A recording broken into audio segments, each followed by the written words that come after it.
Меня зовут Асхаб, я житель Назрани. Я решил помочь ребятам немножко рассказать о своем городе. Мы находимся рядом с оборонительным сооружением начала 19 века, именуемым Назранской крепостью. Эта крепость одна из самых крупных и наиболее сохранившихся крепостей на Северном Кавказе, времен покорения Кавказа. Дата закладки этой крепости 1810 год. Находится она на окраине одного из муниципальных округов Назрани, на естественно укрепленном месте в междуречии Назранки и Сунжи. С окончанием Кавказской войны крепость утратила свое военное предназначение и длительное время использовалась в качестве тюрьмы. Еще позднее власть стала использовать эту крепость для своих хозяйственных нужд.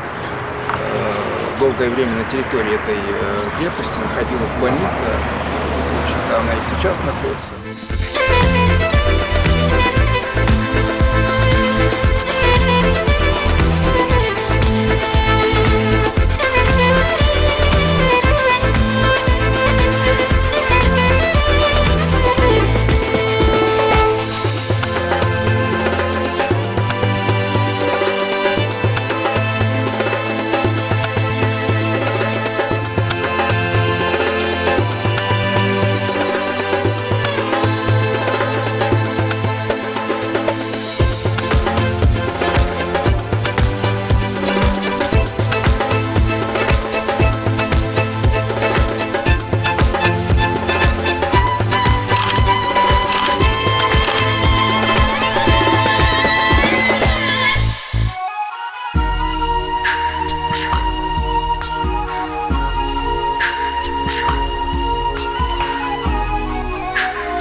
Весь рекреационный потенциал находится в горной части республики.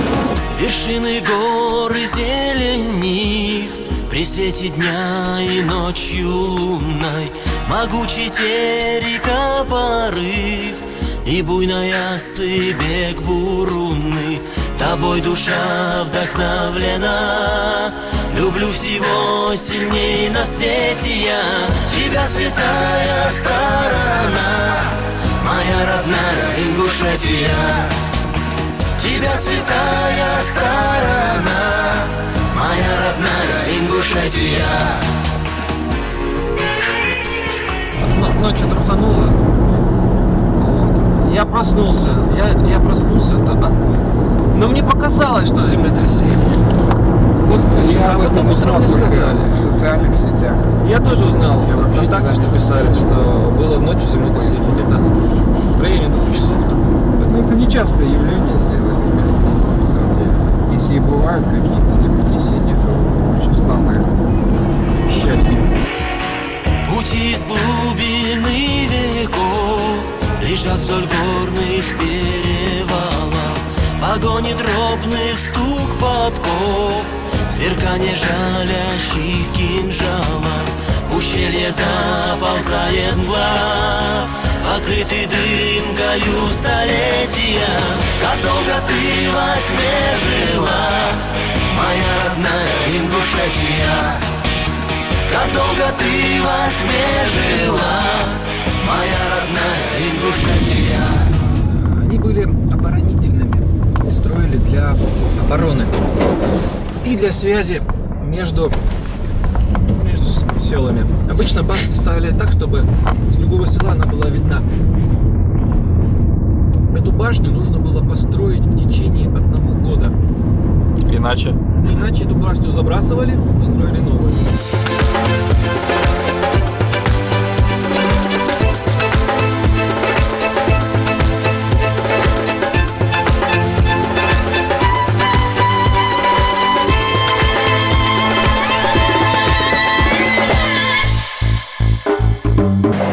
Это все с использованием рыбьей кожи.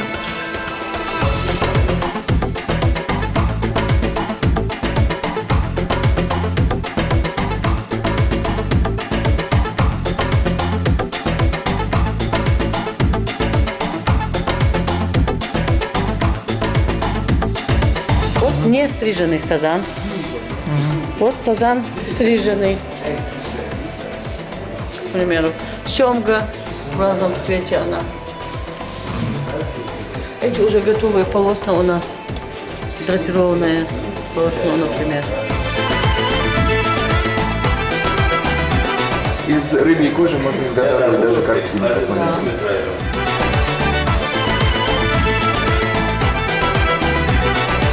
Вот шкатулка со сетром, видите? Можно делать обувь, как мы только что видели. Можно делать ремни. По сути, это аналог обычной натуральной кожи, только из рыбы.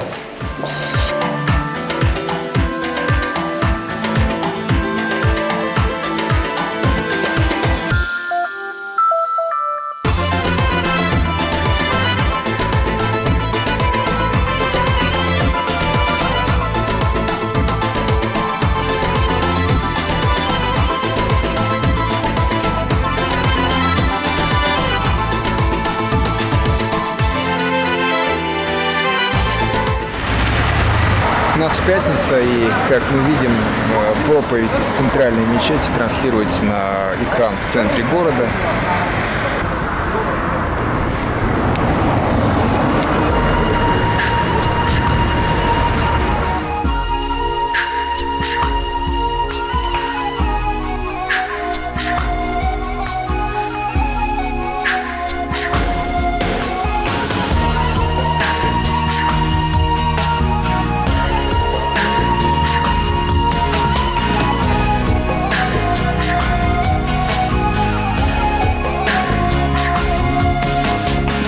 Вершины горы зелень. В пригородном районе, как известно, там произошли трагические события, были военные столкновения между ингушами и осетинами. В 92-м году. В 92 году, да. Вот в память об этих событиях здесь сегодня проходит памятное мероприятие. Здесь должен состояться митинг.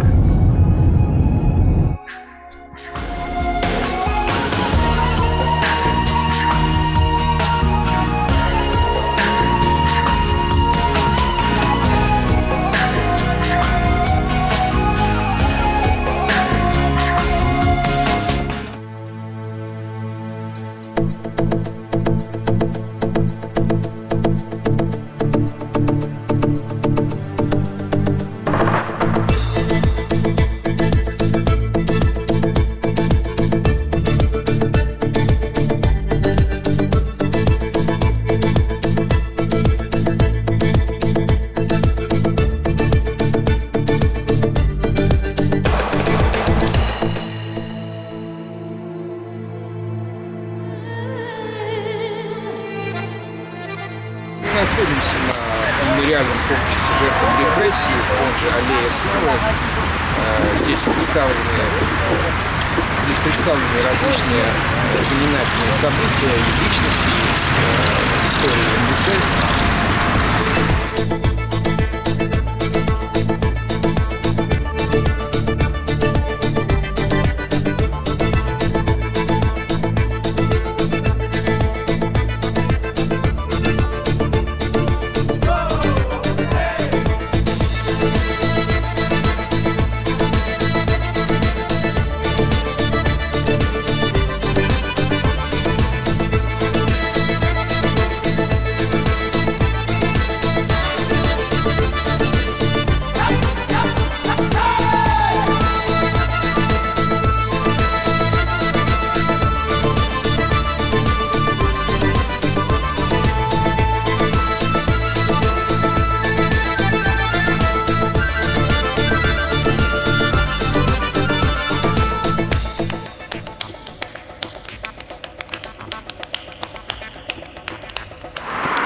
это мэрия города Магаса.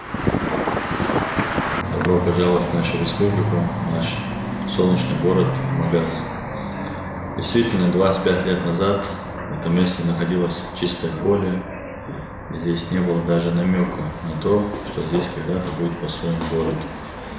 Но Магас уникален тем, что город изначально закладывался как столица субъекта Российской Федерации. Но он уникален еще и тем, что когда-то в древности здесь находился город Магас, всем известный город Магас, столица Великого Ирландского государства. И 21 год назад, когда было решение построить на чистом поле город целый, столицу Республики Ингушетия, то это было не спонтанное решение, это было желание, в первую очередь, ингушского народа возродить свою столицу на том же месте, где он когда-то, где она, столица, когда-то находилась. Считается, что Магас самый молодой город, так как построен на чистом поле, но в то же время, как возрожденный город из пепла, он является одним из древнейших городов на всем Северном Кавказе.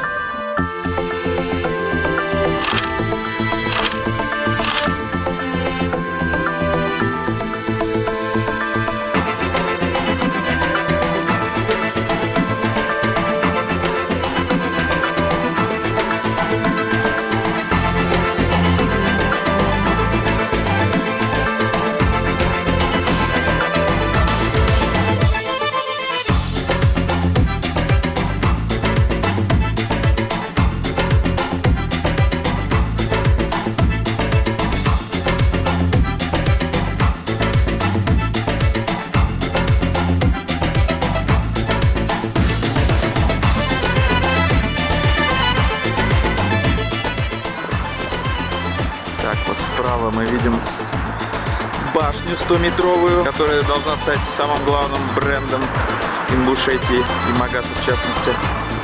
А слева Президентская площадь, на которой расположены главные административные объекты: парламент, по центру Президентский дворец и правительство.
В лесную зону заходить нельзя, датчики стоят. Далеко в лес уйдешь, тебя встретят там обязательно. Я ходил там с проводником, с охотником, который знает все места. И он говорит, туда нельзя, туда далеко не ходи. Главное, чтобы был паспорт, остальное